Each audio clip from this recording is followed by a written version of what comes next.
Hi, I'm Mary Travers, and welcome to Mary Travers and Friend. With me today is my friend Billy Joel, and I've heard that Billy backed Chubby Checkers once and jammed along with the Zombies. Let's start with something more current, a song of Billy's called Piano Man. That's such a terrific song. It really is. Thank you. I really love it. I saw an old bio of yours. Like most bios, they were always about 3 years out of date, but it mentioned that you studied classical piano when you were a kid. Right. And you didn't love it. No, I didn't like taking piano lessons. Was it the typical, your mother said you will and you did, and... Yeah, she dragged me down the street and said you're going to take piano lessons. I mean, I'm glad I did, because now I'm making a living, right? But at the time, you're a kid, you want to play baseball, you want to sit at the piano. Off we go to music land, John Thompson. I had to do the whole number. And after a while, I guess I had a feel for it or a talent for it because it got to be fun. I got to like it. I never really liked sitting down having to learn Beethoven or Mozart, although I did get to learn it. At one point, and they probably have this in the bio too, I didn't want to read it anymore, so I used to fake it. I used to fake Beethoven. I used to fake Mozart because one or the other of my parents, who were good musicians and who knew what Beethoven sounded like, would listen to me practice. So if I was going to fake it, I had to do a real good job. So I learned his style, and I'd start making up my own pieces. And that's how I guess I started writing. That's when I got into writing. I write little sonatas. When did you get interested in contemporary music? I didn't like old rock and roll. I heard a lot of, my older sister had all the records. Hey baby, come on, let's dance. It didn't really move me, And then I guess I was about 14 when the Beatles hit, which was the ripe age to have gotten hit by the Beatles, and that's when I just... They were really an incredible influence. I mean, it really changed the whole music scene around. Mm-hmm. And I think they took the best of folk music in terms of lyrics that had content and real significance about people's lives, and translated that into a form that was unique. Who else did you listen to in that period? You think that influenced you? I guess that whole English invasion, all those groups that came out, the Zombies and the Kinks, mainly the Zombies. They knocked me out. They had an album out, and it was a classic album, I thought. The keyboard work was real good, and the singing was kind of weird, and the rhythm was... A couple of their songs are really strange, very, very different than, rock and roll had gone before it. Very innovative. Yeah, and I don't know. I got off on it, and it really moved me. Can we play something by them? Tell her no. We'll be right back talking with Billy Joel after this message. Did you try that new Columbia blank tape yet? Nah, I like what I got better. How could you like what you got better if you never tried Columbia? I don't need it. I'm happy with what I've got. Now, why don't you just leave me alone? Jerk. Columbia's the best tape around. They made hundreds of millions of tapes. They know more about tapes and recording than anyone else. They got the best labs and recording studios and research equipment in the business. That tape's gotta be the best. I don't believe it. Idiot. Columbia's new fail-safe cassettes and converter quad cartridges last longer than any other tapes. They won't jam up or stick. The tape has wide frequency response for higher highs and lower lows and can record really loud sounds without distorting. It's not going to give you fuzzes and squeaks like other tapes and just won't mess around with the music. But what if I don't like it? Dummy. Columbia's got a special deal right now. Try one of their new blank cassettes or cartridges. Compare it to the tape you've been using. And if you don't think Columbia's tape is better, just send it back and they'll send you the brand you like better. Anything you want. Now, come on, kid. Get out of here. Well, What about piano players? I mean, who were the piano players that you started to listen to that came out of the English situation? Well, I don't know if I was influenced by the groups as far as piano playing. I think Brubeck was my first real inspiration to get into improvisation and style. But I think my style of piano playing comes from working cocktail lounge type affairs when you don't have a bass player and your left hand is the bass. and your right hand, it's the wrong way to play. You're supposed to play piano left hand chords and right hand fooling around, and I play left hand bass and right hand chords and fooling around. It's like right hand classical, left hand boogie woogie. So for whatever that's worth, it's my style, for better or worse, you know. And that came from playing lounges? From playing lounges, or just from sitting around at home and accompanying myself, because I get a kick out of myself. You know, I can have a good time, just me and a piano, and I'll kind of orchestrate with the piano, and I guess that's the kind of style of piano playing that evolved out of that. Yeah.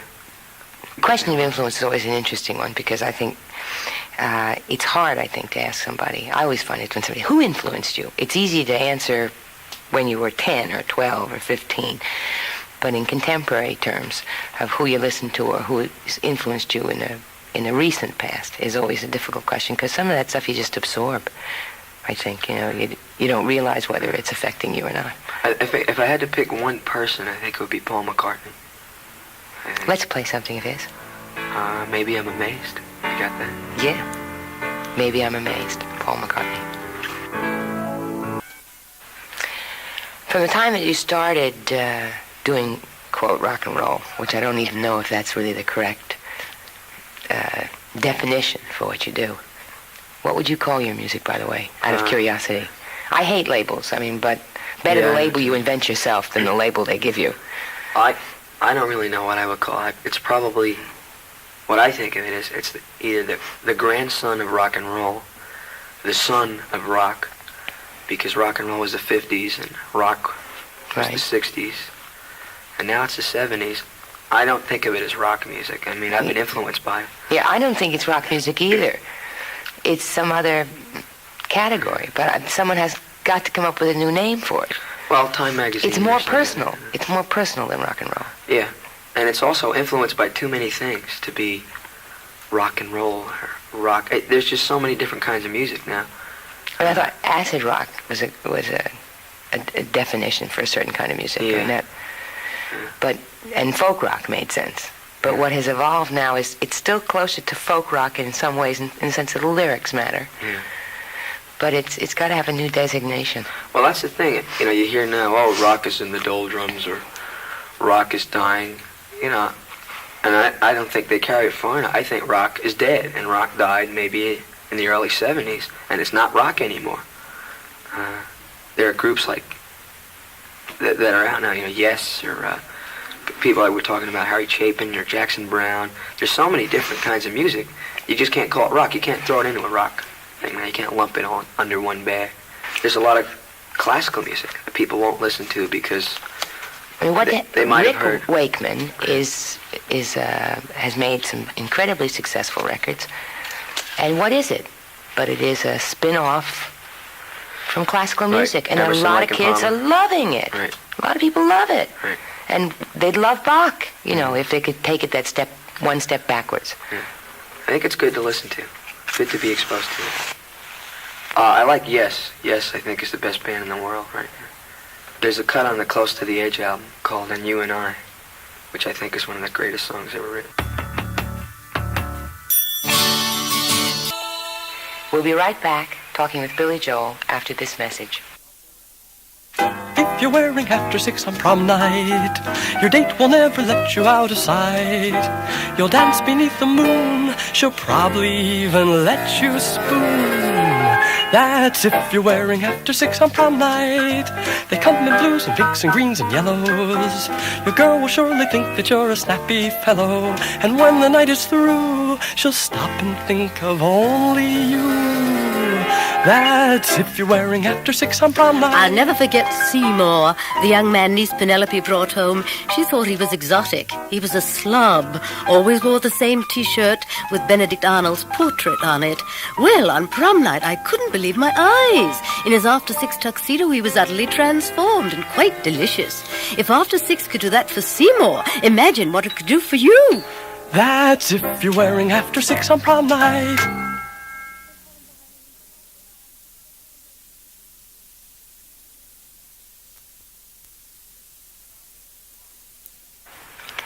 It's fascinating to watch the classical music have almost a rebirth. It has truly been reabsorbed Yeah. back into the musical dialogue.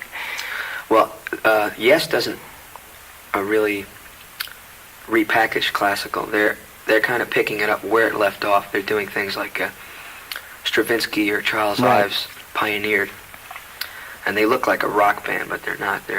To me, they're where classical music left off. They're picking up the piece again. Yeah. What do you think about your second album?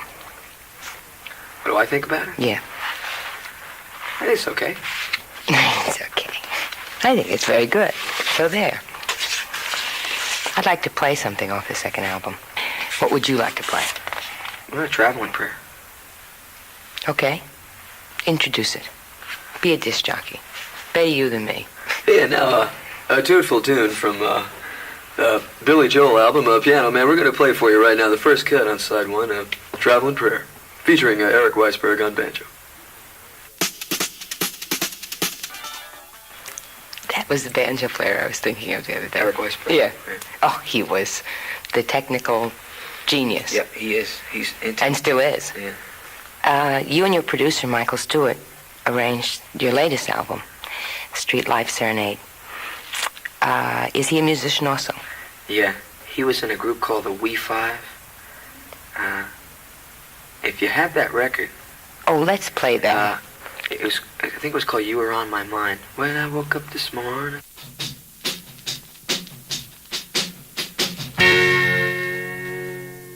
That's Michael Stewart. Right. And his brother is John Stewart from the Oh, Kingston sure. Trio. Sure. So Michael's got a musical background, and we respect each other because he's not just a producer with the buttons. He's a musician, and we have a dialogue, and we work together on the production and on the arranging too. Who does the strings when you arrange, or if you do other things other than just the basic band? Well, the new album, there's no strings. There's no horns. The only orchestration that was done with a pedal steel guitar All right. or a Moog synthesizer or an ARP synthesizer that I did. I didn't want to use... Do you like playing with those machines? Yeah. Well, they're instruments of the future. They sound very machine-like and space-age, which can put some people off because it sounds like a computer is playing it and not a person. But it actually is a keyboard, and I can't go into the technical explanation of it. But the sound goes through oscillators, which change up the sound. And it's a keyboard that you play, and there's a human being playing it, believe it or not. And there are just countless millions of combinations that you can get with a small synthesizer. In the movie Clockwork Orange, I think it was a real effective soundtrack, the way they used a Moog synthesizer. They had it playing Beethoven. Mm-hmm. And they had the guy in the movie really getting into it, and I got into it. Let's play that track off the soundtrack of the album. In a few minutes, we'll be right back. This is George Washington, father of my country. You know, in these bicentennial years, an awful lot of hogwash is being talked about me and my fellow patriots. People seem to think that if we were around today, we'd all be running the American Civil Liberties Union. Not true. I'd more likely be chairman of the Joint Chiefs of Staff. Benji Franklin would be charging around the Middle East trying to get them Arabs to talk to them Israelites. And Tom Paine would be where he always belonged, in the slammer. That's why it's good that National Lampoon's 199th birthday book has come along to set the record straight. Those folks over there at Nat Lamp don't mess with any of that damn fool radical nonsense about democracy or liberty or free speech. They talk up the things that have really made this country great. Guns and foreigners and real estate. And, of course, me. For just $2 silver and 95 copper cents at your local newsstand or bookstore, National Lampoon's huge 199th birthday book is the best bicentennial buy there is. Would I lie to you? Your songs are very distinctive in the sense that you really write more about city and suburban life as opposed to, say, the John Denver approach of dealing with the country and the mountains. The milk and the cookies. What is it about your home and your upbringing that you feel you really want to talk about in terms of your music and expressing who you were, where you came from? Well, I don't think I sit down and say, okay, now, what am I going to express about myself? No, But, see, I write the music first. I almost always write the music first. oh, really? Yeah. And because I get off on melody, I'm a melody freak. And I like chords that move me. And then when I have a piece of music that moves me, I say, okay, well, what am I going to say now? And a lot of times I'll just look out the window and write about that. A song like Captain Jack. It's just I'm not trying to be profound or philosophical or, I just looked out the window. I had to write some words, and that's where it came from. Not everything I write is autobiographical, even though I use the pronoun I or me. I don't think of words as poetry so much as color sounds. You know, the way Paul Simon writes. He's not necessarily telling a story a lot of times, I think. Sometimes he's just using words because they feel good. Let's talk a little bit about the current music scene. This is a question that I hate to ask, because sometimes I don't get an answer. The question is, what groups do you like to listen to today? Okay. Again, I know I've talked about it before. I like Yes. I think is my favorite band, group, whatever, right now. I like Jackson Browne, Bruce Springsteen, Stevie Wonder. Oh. You're mentioning all these nice people. We could spend the rest of this program talking about them. Like I said, I think there's a lot of good music now. I don't think the doldrums are upon us. Oh, can we play something at Jackson Browne? I love him. Anything. We'll be right back talking with Billy Joel after this message. This is an obituary for a magazine, a good magazine called New Ingenue. The April issue of New Ingenue is now on sale, and it's the last one that will ever be published. Its closing may be a sign of the times. This is a time when businesses, and good products will be disappearing because of various economic pressures. New Ingenue deserved a better fate. It was an ingenious magazine particularly aimed at young women, but read with almost equal interest by young men, by everybody. The fashion approach in New Ingenue was today's fashion, the fashions that you really wear. The articles were written by young people who captured the language, the ideas, and the moods of today's young people.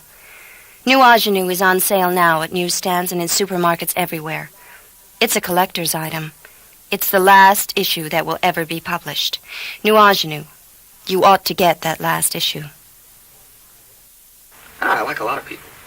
I listen. I don't shut myself off from it. That's a very important thing that you just said, because it's so easy, especially when you get busy, to stop listening. And in the process of interviewing people, I've asked, who do you listen to? And it's fascinating how many people stop really listening. Right. And it's like living off your own fat for a while. But after they've burned it off, they're left, with nothing to pull from. It's kind of a snobism to shut it all off, because music's real popular now, and music is very important to people. I think music is to people now what the movies were to our parents. There was a song we were talking about earlier in the program that I said I wanted to save for the end. And the end is here, and it's really been very nice, and I want to thank you. It's been fun talking to you. The song, of course, is Streetlife Serenade.